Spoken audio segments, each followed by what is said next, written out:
Fala pessoal, tudo bem? Conforme prometido aí no vídeo anterior, nesse vídeo eu vou falar sobre as linguagens de programação que fazem por enquanto parte do metaverso, né, que são previstas serem relevantes no metaverso, que é interessante a gente ficar de olho, tentar aprender alguma coisa, se já não conhece.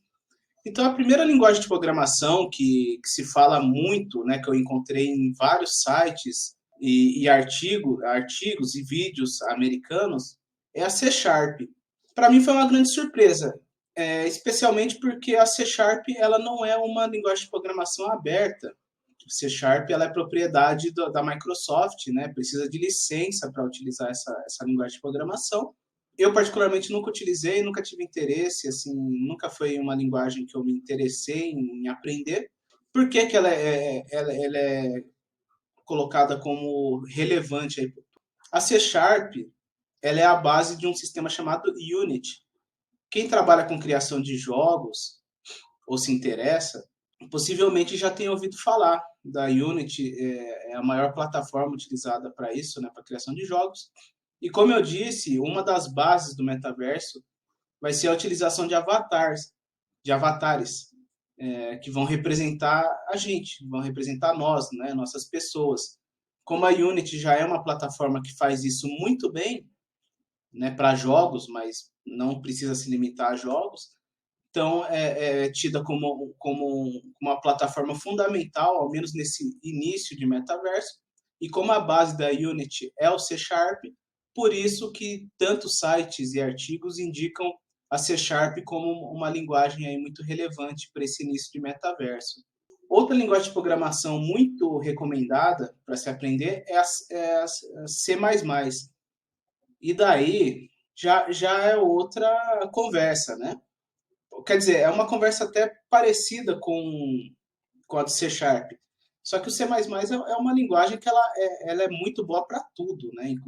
Inclusive, e eu não digo isso nem porque eu ame a linguagem C, né? Ela é realmente complexa, mas eu lembro que quando eu estava aprendendo programação, uma vez eu vi uma aula de uma escola e eles falaram assim que eles indicavam que qualquer um aprendesse C++. Porque se aprender essa linguagem de programação, você aprende qualquer outra, já que tudo no C++ é muito manual, né? Muito tem que ser feito ali na unha, não tem muito atalho. Independente disso, isso vai muito de opinião pessoal, mas a questão é, C++ é uma linguagem muito rápida comparada às demais, assim, a velocidade dela de execução é muito melhor, tanto que ela é usada como base para quase tudo, até hoje vai continuar sendo ainda durante muito tempo. Inclusive no vídeo que eu falei sobre low code, eu falei sobre isso, né, que embora no low code a pessoa consiga construir ali uma solução sem saber programar, né, usando só a lógica, algumas pessoas podem pensar, mas isso vai ficar super lento. Depende, porque por baixo dos panos é formado um código em C, C++. E isso é uma tendência que vai continuar ainda durante muitos anos, né? Outro dia eu estava ouvindo um podcast de um pessoal da NVIDIA, e eles estavam falando de soluções que eles estão desenvolvendo nesse sentido de low code também, e contando que por baixo dos panos é o C++ que monta a solução para que ela seja rápida, independente de como ela seja construída. Então, o C++ ela já é a base de muita coisa que a gente utiliza, mesmo sem saber. Ela é muito rápida, ela é muito versátil, ela serve para várias coisas. E no metaverso ela vai continuar servindo, inclusive porque ela é a base de um outro sistema para construção de jogos muito famoso, que é a Unreal, né? Unreal Engine, se eu não me engano, o nome completo, que é também uma das maiores plataformas aí para a construção de games, né, de jogos. Então, a mesma explicação para a indicação do C Sharp vale também para a indicação do C++, né, para construir ali os avatares, tudo. Ela vai ser muito relevante. Daí, a terceira linguagem de programação mais recomendada, ela eu achei um pouquinho polêmica a ideia, é a JavaScript. Só que a justificativa para o JavaScript eu achei meio. Não sei. Porque qual que é a justificativa que a maior parte dos artigos e sites dão? A JavaScript ela é a base da web hoje. né? Serve tanto para a Web 2 quanto para a Web 3. É possível construir algumas coisas já de realidade virtual, utilizando JavaScript. Tem alguns sites simples até de usar, gratuitos, onde é possível construir algumas aplicações simples com base em JavaScript, mas a explicação mais concreta assim, que eu encontrei, que para mim fez um pouquinho mais de sentido, foi que com JavaScript é possível construir soluções de blockchain. Então, nesse sentido, ok, eu achei que até válida a indicação do JavaScript, mas ainda assim eu achei esquisito ela vir em terceiro lugar entre as linguagens de programação sugeridas na maior parte dos artigos e tudo mais, já que ela é ligada muito à web, que o metaverso, alguns teóricos do metaverso dizem que o metaverso veio para substituir.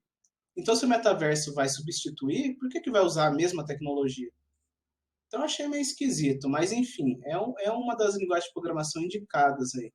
Bom, a quarta linguagem de programação sugerida aí por esses artigos é o Python. E o Python é uma linguagem de programação sugerida por dois motivos bem distintos.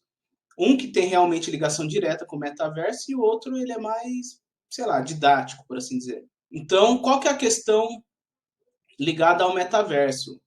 Python é considerado uma linguagem muito boa para desenvolvimento de aplicações de realidade virtual. Então, é uma linguagem rápida para desenvolver e potente. Inclusive, eu lembro quando eu conheci o Python, na época ainda através de livros, né? O primeiro livro que eu tive sobre Python, ele tinha um capítulo inteiro dedicado a isso. Eu lembro que realmente ele era capaz de desenvolver muita coisa, assim, gráficas, né? Bem interessantes. Então, o motivo ligado ao metaverso principal é esse. Além desse motivo, tem a questão também da inteligência artificial, né? A linguagem Python hoje é uma das mais utilizadas para isso, machine learning, inteligência artificial. Então, é outro motivo importante também para que essa linguagem seja relevante. Na minha opinião, ela é até mais relevante que o JavaScript. Como eu disse, eu achei a escolha do JavaScript muito polêmica. E além desses motivos, tem a questão de aprendizado, que alguns sites citam como o Python sendo importante, porque aprendendo Python, que é uma linguagem simples de aprender, é possível migrar mais facilmente para linguagens mais complexas, como o Java e o C, C++. E quanto a isso, eu dou meu exemplo pessoal, eu concordo com essa lógica, porque eu lembro quando eu aprendi programação, na época eu não aprendi linguagem orientada a objetos, eu aprendi uma linguagem que não tinha características de orientação a objetos, e quando eu fui aprender Java, foi o que me afastou da área de programação, porque para mim foi um choque. Eu já tinha acabado o curso técnico, na época ainda não era comum ter internet, já existia, obviamente, a internet, mas era uma coisa ainda cara. Então, a maioria do pessoal aprendia por livros. Eu lembro que eu comprei um daqueles livros que eram famosos na época, a Bíblia do Java, e quando eu li, foi um choque, assim, porque eu não entendia nada. Eu falei, meu, o que esses caras estão falando? O que é isso? O que é classe? O que é objeto? E foi uma das coisas que me fez correr da área. Eu falei, cara, eu não sei se eu vou conseguir lidar com isso. E anos depois eu aprendi, como eu contei no vídeo anterior, eu me interessei por Ruby e Python. E foi uma surpresa muito gratificante quando agora, mais recente, eu tive que estudar Java na faculdade. E quando eu vi, assim, eu fui com aquele medo, né, lembrando do trauma que eu tive há muitos anos. E quando eu olhei, assim, eu falei, ué, mas não é nada tão diferente, assim, né, do Python. Porque eu já tinha aprendido orientação a objetos pelo Python. Então, quando eu vi Java, eu achei tipo, uma linguagem comum, assim, nada ali que eu falei, meu Deus, que coisa fora do normal, né? Então, um dos motivos de indicar em Python é por isso, porque aprendendo Python você já consegue desenvolver algumas coisas, e se você quiser desenvolver coisas mais otimizadas, ali com uma velocidade mais rápida, por exemplo, no C, ou no próprio Java, que eu falei agora, você consegue migrar com um pouco mais de facilidade, né? Não vai sofrer um choque tão grande quando lidar com essas outras linguagens de programações mais robustas. E daí, por fim, tem duas linguagens de programação que são muito faladas nesses artigos americanos. Eu, particularmente, não conheço elas, nunca tinha ouvido falar até então, mas as duas são muito citadas, é importante, buscar entender um mínimo delas. São duas linguagens específicas para blockchain. Então, são as linguagens de programação Solidity e Rust. As duas são linguagens focadas no desenvolvimento de aplicações blockchain, que é uma das bases do metaverso. Então, por serem as duas das principais utilizadas atualmente, por duas das principais empresas de blockchain do mundo atualmente, é importante também aprender um pouco sobre esse universo, como são desenvolvidas as aplicações de blockchain. E é isso, pessoal. Para quem tiver curiosidade de aprender um pouco mais sobre essas linguagens e de repente, putz, eu não sei por onde começar, tal. Eu tenho ótimas dicas de cursos aí online, cursos gratuitos disponíveis de quase todas elas. Então, em português e inglês, né, para quem consegue desenvolver em inglês, eu tenho alternativas até melhores. Mas tem pessoas que só dominam o idioma português, né, tem dificuldade com o inglês. Tem também boas alternativas, não tão boas, mas que ajudam, com exceção das últimas duas. Essas duas últimas linguagens que eu citei, eu ainda desconhecia. Talvez eu até consiga também boas referências, bons cursos aí gratuitos dessas duas linguagens. Mas deixem nos comentários aí se precisarem de indicação desses cursos, né? Hoje em dia é fácil encontrar cursos aí pelo YouTube, mas se quiserem dicas aí de cursos que eu recomendo, bons, para quem está iniciando, para quem já tem um pouco mais de experiência, deixa nos comentários aí. Se tiver curtido o vídeo, peço que que clique no joinha para curtir. Obrigado, até o próximo.